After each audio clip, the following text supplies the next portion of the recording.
Before I start, I just want to share a little Google search that I did on school attendance, and honestly, what is going on? It's an absolute mess out there, and I feel like things need to change. We've got to stop thinking that there's a simple solution to this massive problem, because there isn't. And I really hope today I'll be able to provide you with suggestions of resources that I'm going to share, some strategies for schools and for families that you can use if you're working with or supporting a child who is struggling with attending school. How do we do it? What can we do? How can we support autistic and neurodivergent children? So I know I'm going to talk about autism a lot in this session, but it covers a lot of kids that are struggling. A lot of the things I'm going to share with you today are going to really help you as a setting, as a school, as a family to really get some impacting change. The first thing to do is view school avoidance differently. Don't look at it as a breakdown. Don't look at it as, oh my God, this is such a problem. And no, it is. And don't get me wrong, it's not an easy situation. But change the word breakdown to breakthrough. And I will share more and more as I go on. This will make more sense to you. But children and young people who say, I can't do anything anymore, I can't do this thing anymore, I can't attend that lesson, I can't attend school anymore, are actually crying out for help. It's a breakthrough. They're saying enough is enough. The breakdowns come when no one listens to them. So what we try and do is flip the narrative. So whenever a kid that we are asked to support from a local authority, or whether it's a private case, we will always look at it as a breakthrough. So from here, we're going forward, we're not going back. And I think that's a really good thing for you, whether you're a Senko or a teacher. Look at it as a voice. The second key factor here is there are two main approaches or two main views of school avoidance. There's the medical view and there's the social view. The medical model is sometimes also termed as the deficit model.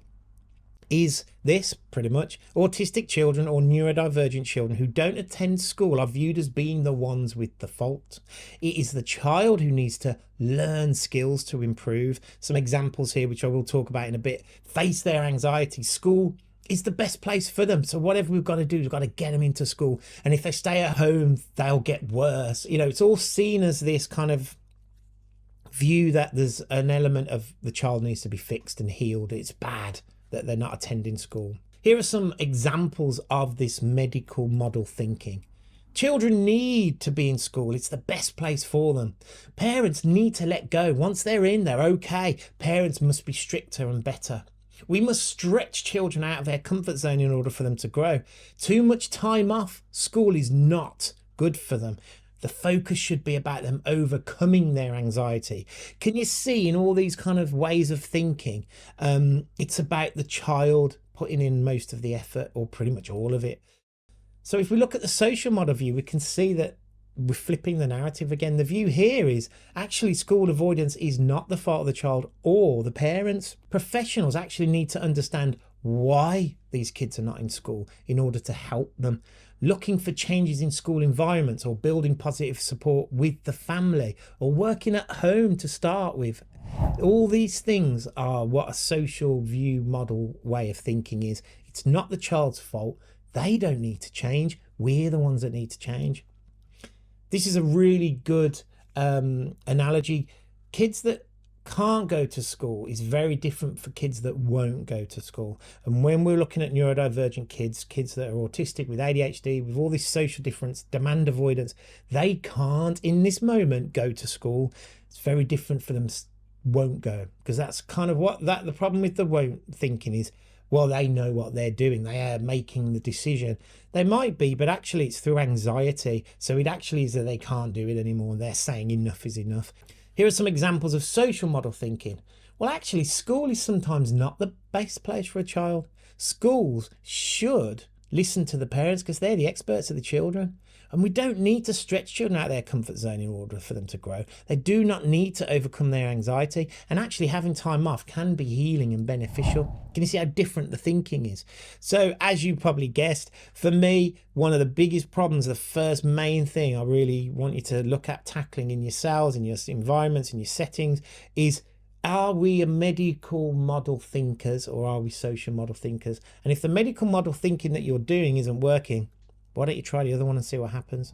So I'm going to now just share some top tips that we use as an organisation, that I've used in my autism advisory work and as a specialist teacher. These things have such a positive impact from an acceptance-based point of view that I thought, yeah, these are the best things to share with you. So the first thing, I've already touched on it a little bit, consider how the medical model view thinking is negatively impacting the situation that you are finding yourself in, whether it's a kid refusing to come to school, whether you're a Senko, whether you're a parent. Have a look at that first. And these two comments, I hear them all the time, and they're not my favourite comments in the whole world, if I'm honest. They will get worse if they stay at home. No, they won't. And actually, you can get a lot from them being at home. You can discover and identify a lot. We've worked with kids that were homebound, and now they've gone back to school. We've got kids now that say, actually, you know what? I'm never going back to school. I want to do another way of learning. And by beginning in the home, we've had some real positive results with kids. And then this one about we need to build their resilience. I really struggle with the word resilience. I understand where it's coming from. It's coming from a good place. You know, we've got to build kids up. Actually, no, not with these kids, we don't. I find that the resilience is already there. And if a child is saying to you as a teacher, as a parent, as a singer, I can't go to school, and they're hiding under their covers and they're crying and they're throwing books at you, whatever's going on, isn't that resilient? Isn't that good? I think that's brilliant, because they're telling you how they're feeling. I talk to our staff a lot about this, and it really, when you actually look at it from a different point of view, it really opens up your mind to think, actually, yeah, they're saying how they're feeling. I don't want to go to assembly. I can't sit still. I don't want to go out and play or sit next to that person. Isn't that resilience, if you think of it from a positive point of view? So yeah, I try and get rid of those ones first. The second thing is be aware of unmet needs and what part school, this is mainly for school, plays in this, right?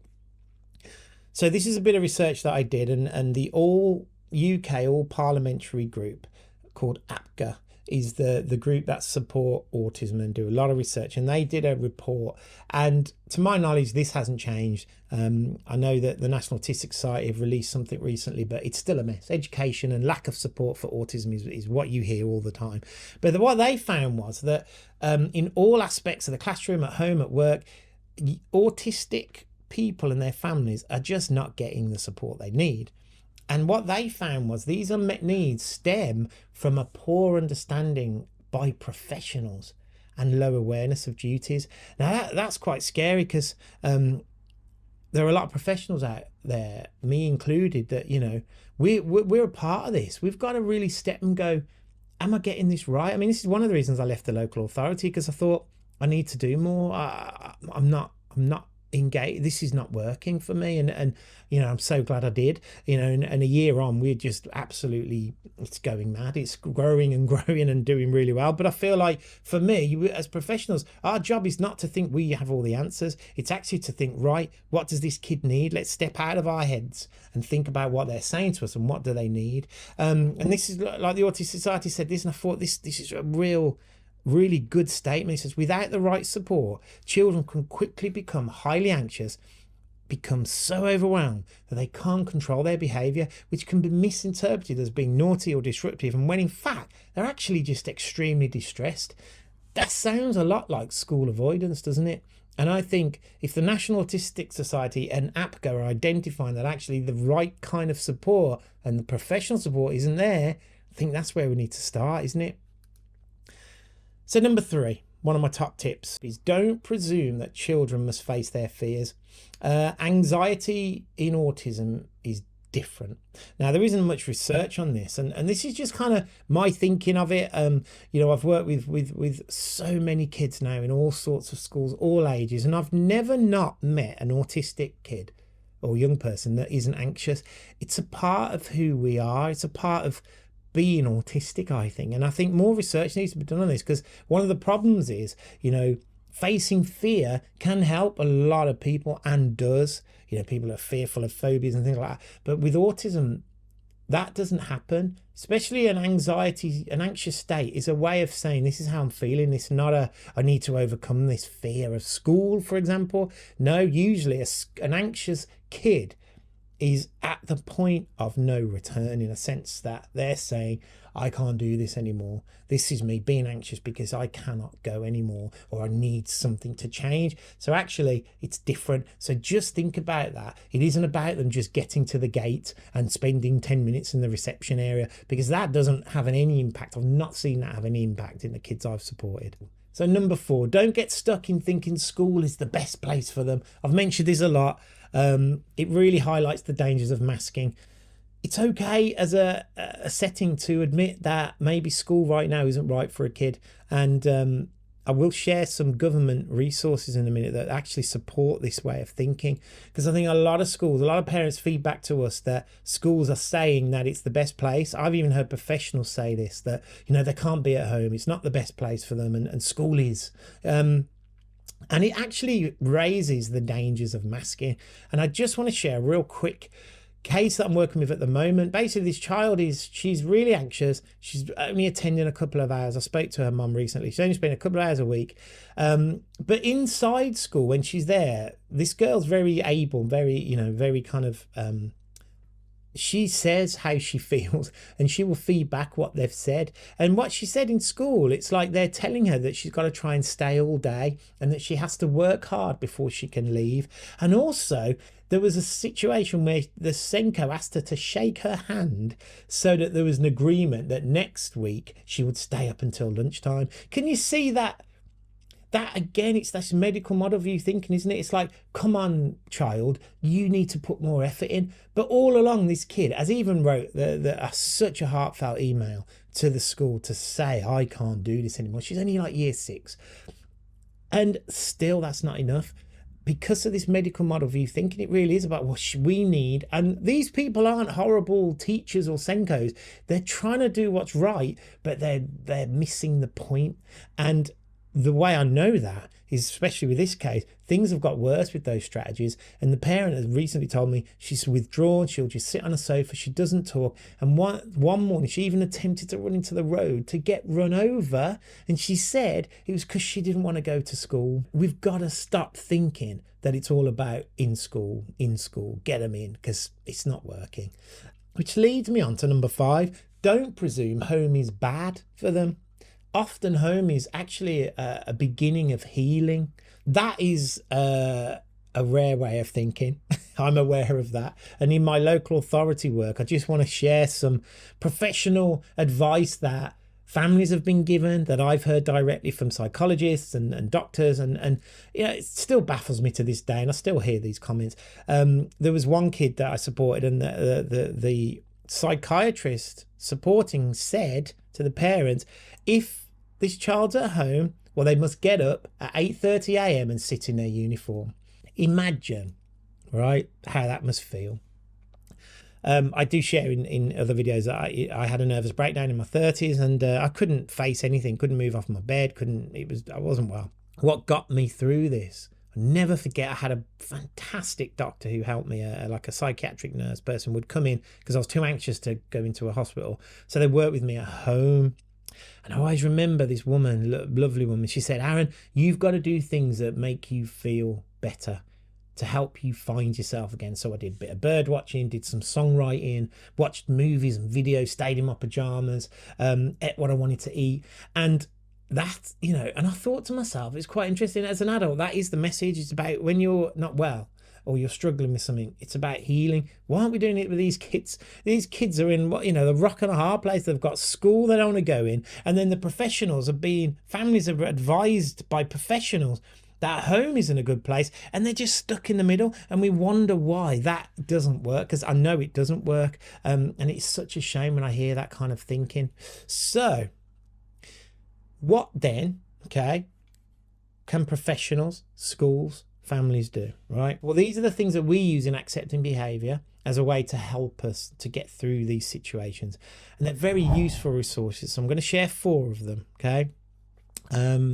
And I am confident you're going to get a lot from them. So this first one is from the Department for Education. This is a government guide for maintained schools, independent schools, and local authorities. So this is how the government want us to work together to improve school attendance, right? Well, let's have a look. I mean, it's a very big document, but I just want to go through some things that I thought really stick out.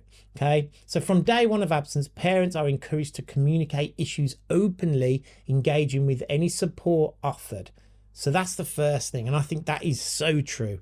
Parents, please communicate any way you can. The best advice I could give you is don't do it at the gate. Do it in an email if you can. Just bullet point it. He's can't get out of bed today. I've tried. I've been up since 6 o'clock. He's crying. He's screaming. I can't do it. I really need your help. Could you come and help us from home? Just something, but logging it and keeping it. Because sometimes conversations get forgot, especially in school grounds and playgrounds when there's a lot bustle and hustle of everything.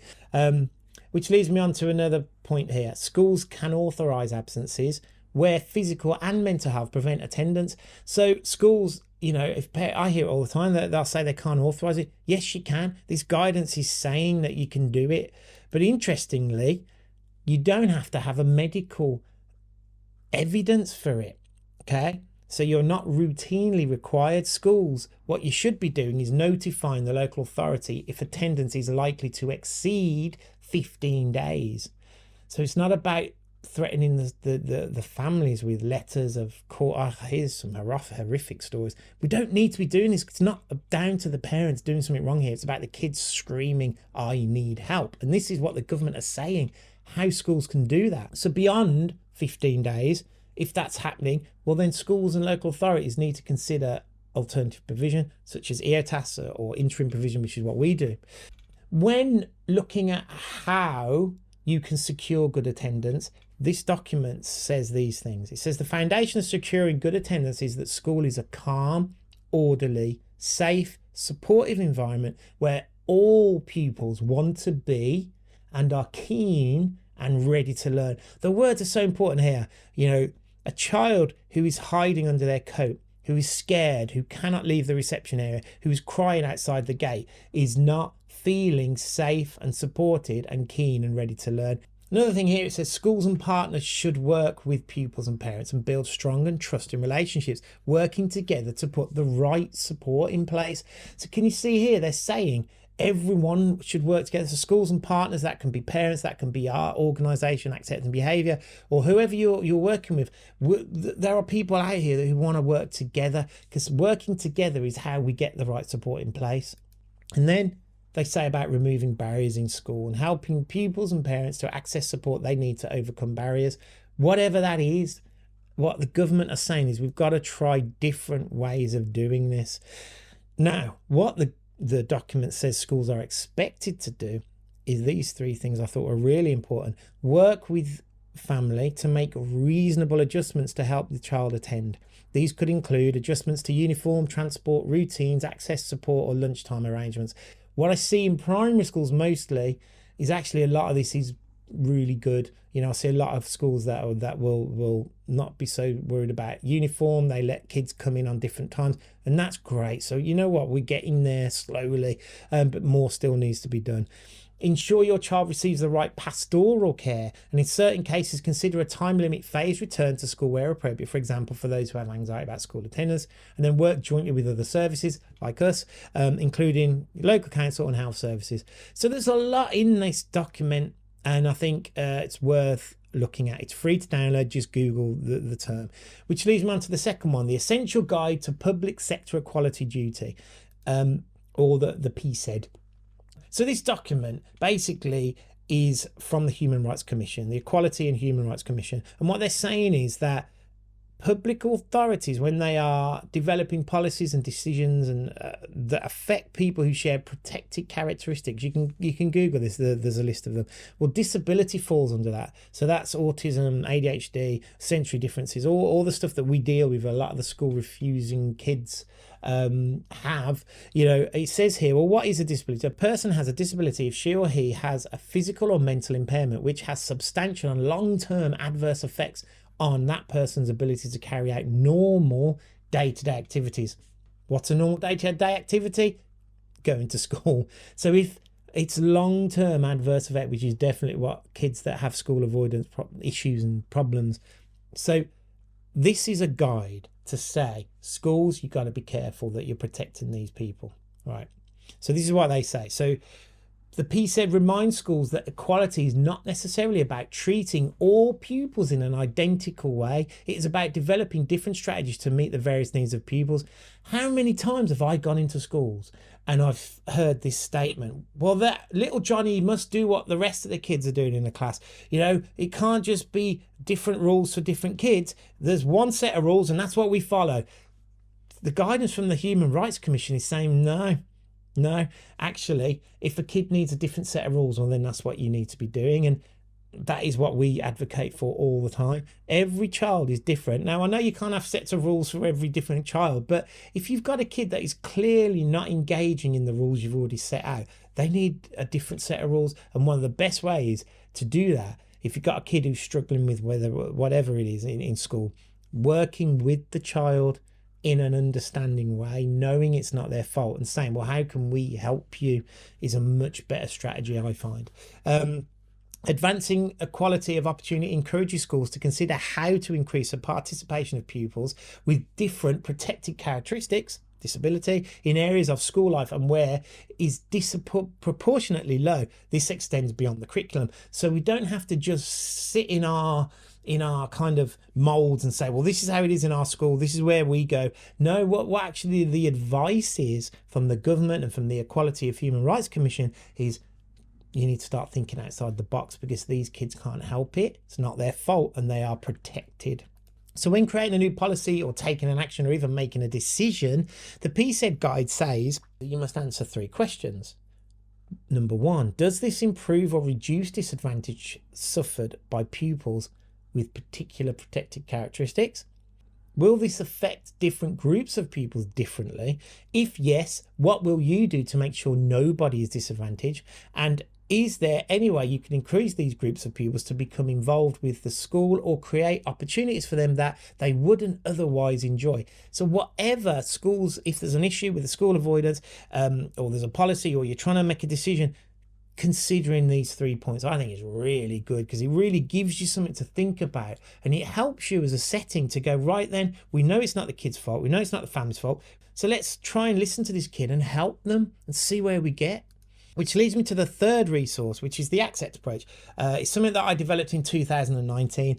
You can access the published article here in the gap. You can get it on our website, and it's basically a case study of 2 autistic children supported by the accept approach, which is a new acceptance-based strategy. I'm not going to go into it too much, because on our YouTube channel there's an introduction to the accept approach, so you can really get your teeth into that if you like this kind of thinking. It really gives you some stuff that you can use and apply immediately. So what is the accept approach? Well, I'm just going to cover it a little bit. Well, what we're trying to do is break what I notice as a negative loop. So a lot of kids that we support come to us with this negative thinking. I must be better at school. It's my fault I can't do things. I'm wrong. I'm broke. There's something wrong with me. I need to change. My behavior is bad. I can't improve things. So the idea is that we need to flip that narrative. So can you see that there's that medical model view kind of influence there? But what we're saying is, well, this is what we say to all our kids. Actually, you're fine just the way you are. It's not your fault. There's nothing wrong or broken in you. You don't need to change. And your behavior is just a way of communicating a need. Yes, you might be a pain, but you know what? We know it's not your fault. And I tell you, the impact this has, this thinking, this approach has on so many kids that we support now, it's just phenomenal. And more and more kids that we apply this to, and the schools we're working in, and we're seeing such an impact. And you know, I am a massive fan of acceptance, because I think it is the way forward.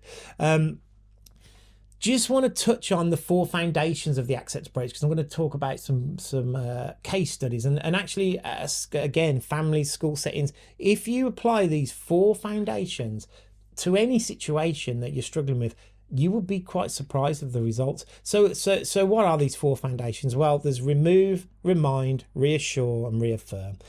All you've got to do is remove the thing that's making a child anxious, remind them it's not their fault, reassure them that it's going to be okay, we're going to find a way, and then reaffirm that you're with them 100% of the way. So I've got a case study that I want to quickly share with you, the impact of how quickly the accept approach can help, right? So when I was in a local authority, my role as an autism advisor was I had a group of schools and I had to go in and advise teachers and support kids and write statutory reports, all that kind of stuff. So I was walking in, I had a session in a school and I was walking in and there was this mom and this kid, probably about year 6. He was screaming and crying. His mom was crying. He was lashing and waving his arms around. And I remember just walking past. I kept a distance because I don't know this kid. And I looked in the school and I could see all there was the teachers, and I think the Senko was there, and the pastoral person. They were all just there, just looking out the window, obviously horrified. And I went in and I spoke to Senko. I said, look, I know this lad's not on our caseload, but if there's anything I can do to help, just let me know. She was like, okay, thank you. And as I walked in, the family support worker appeared and said, can you help? Can I just let you know what's going on here? I was like, yeah, that's fine. She said, well, he basically can't go to school right now. I don't know what's going on. He's too anxious and he can't get in the building. And the school have said that, at home, he can't have his iPad. He needs to feel like that thinking that I shared before, he needs to feel that home isn't that good and that school is the best place for him.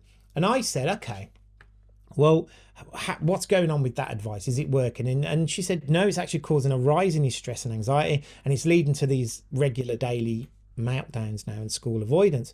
So I said, okay, well, try something else then.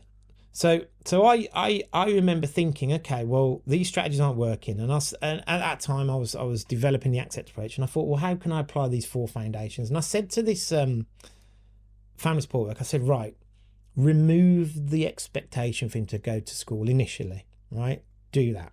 Try that. Tell him that it's not his fault. So in conversation with him, say, you're struggling. It's okay. You don't have to go to school. It's not your fault you're feeling this way. And when you reassure him that it's going to be okay, tell him he can have his iPad. If he needs to watch TV and needs to put his feet up or stay in pajamas for a few days, that's okay. We'll do that. We'll do whatever you need to do. And to reaffirm that you're by him is by listening to him and saying, I hear you, this is too much. We've got to think of a different way. I also then said to school, why don't you try supporting from the home first and understand that it's not his fault, and that actually he probably needs to feel calm before he can even walk into this school. He needs to feel like he wants to be there. Like that DFE guidance said about calm and eager to learn. He was nowhere near that. I don't know if school applied any of that, but it was just, I gave him that advice. And about 3 weeks later, I was back in the school and I received this email. Never met this family support worker, and I just want to share the feedback she gave. It says, I wanted to say a massive thank you for the advice and guidance you gave me when I was trying to support the very dysregulated young man who wouldn't come into school, but also wouldn't leave the premises that morning. I followed your advice, and within 20 minutes, we were able to support the family to leave the site. I took him home, where we were able to have a bit more of a chat about the situation. It was amazing to see the difference it made. The world needs more of this. All that I did there was remove the anxiety. And then the work was able to start. Can you see that? I really feel passionate about this. It's about when a kid can't go to school and they're really distressed, they're saying, I need help. They're not saying, I need to just touch the gate or walk into one lesson or have it in a separate room. They're not saying that. The majority of these kids are crying out for our understanding and our listening. That shows you the impact. Just one case, there's loads of them, and if you go online you'll see the accept approach training. It's brilliant. And then this is another one about reminding them that it's not their fault.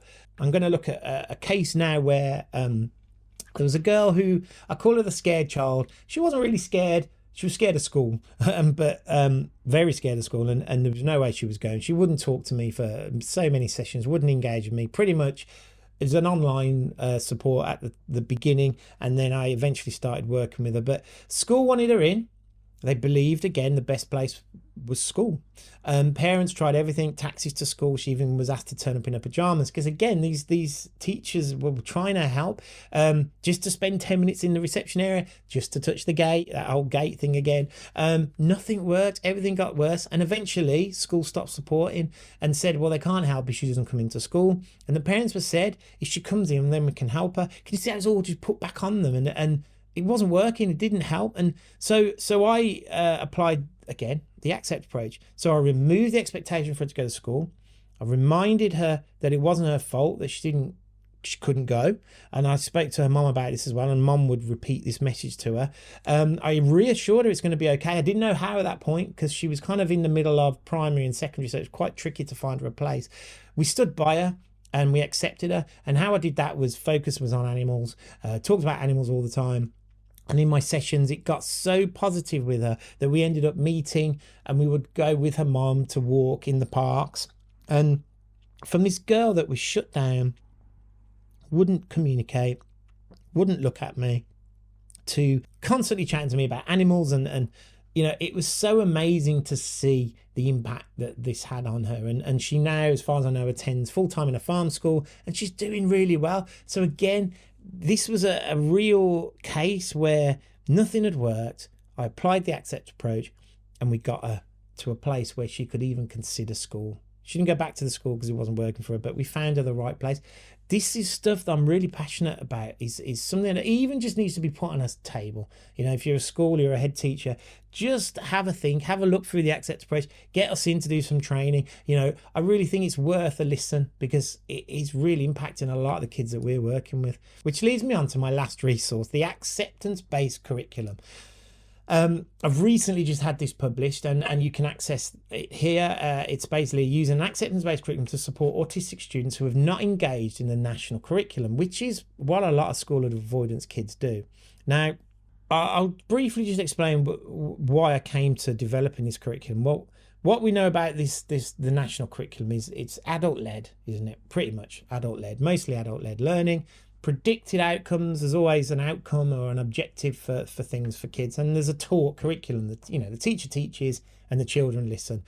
So I wanted to look at, because a lot of the kids that we support don't engage in the national curriculum. They can't, you know, there's certain topics they enjoy and stuff like that, but in general there's a lot of kids that have school avoidance can't engage in it.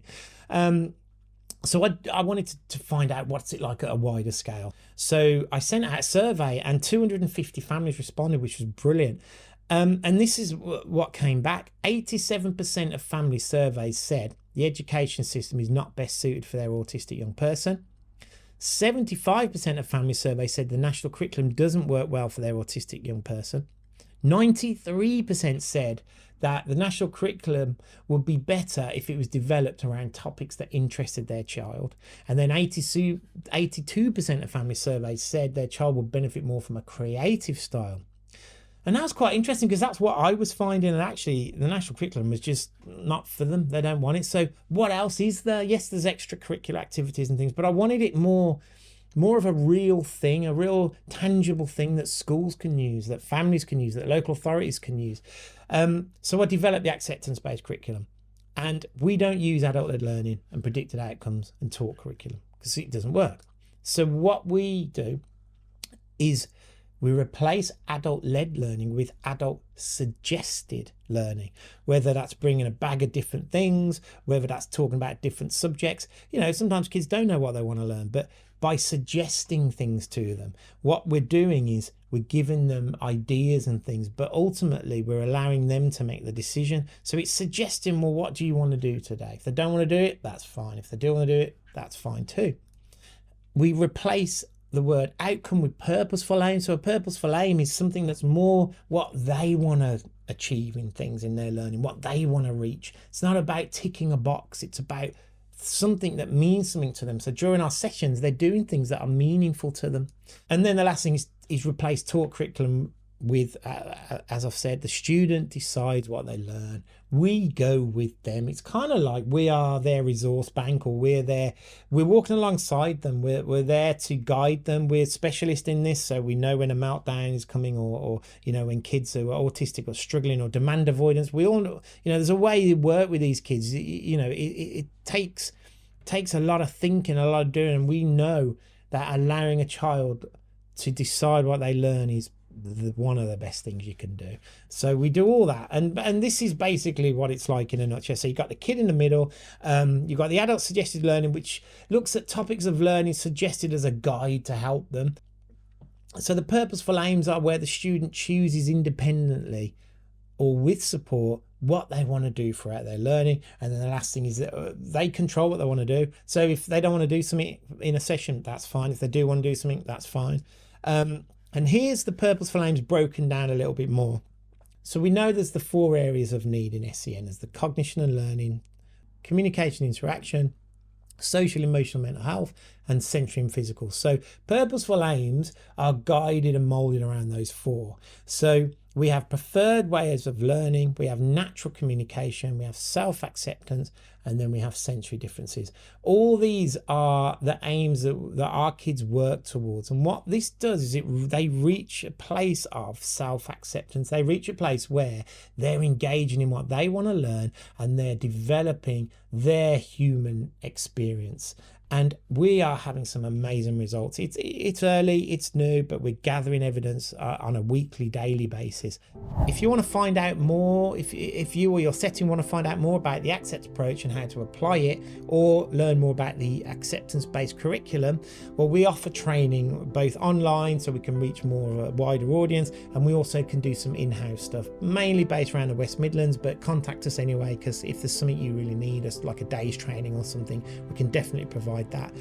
If you want to contact us, this is our email address for now, and this is our website. We're developing a big website at the moment that will have resources for local authorities, for schools, and for families, and that we're hoping for that to be ready by February 2024, so look out for that. And then there's also our Facebook page and our YouTube channel that's got loads of free resources covering all sorts of different topics. Well, thanks so much for getting to the end of this, and I really hope you got something from it. Please follow us and leave some comments. Let me know what you think. I'd really love to know, get any feedback that I can. Thanks very much, and I'll see you at the next one.